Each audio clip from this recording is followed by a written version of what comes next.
is it? When you read that document in paragraphs 1 to 12, you think this is very finely balanced, and then it rejects many of the arguments. It seems to reject many of the arguments supporting the route which it eventually concludes with.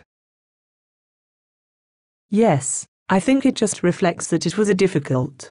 There were arguments on both sides, and I should say that perhaps just to clarify, that it is not the final draft, it is the final advice, the 7th of March advice. That was done by the Attorney General himself. I did not have any role in the provision. You know, the production, apart from sort of administrative assistance to the attorney. He had.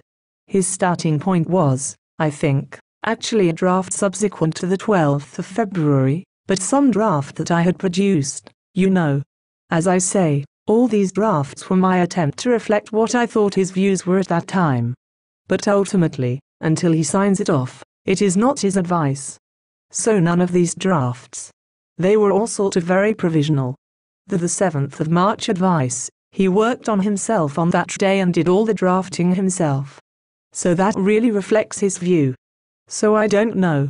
One can probably criticize the drafting, but those criticisms are all at me. It wasn't a criticism.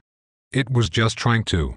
It is just striking, as you read it, that the conclusion doesn't. It can come as a bit of a surprise at the end of the reasoning.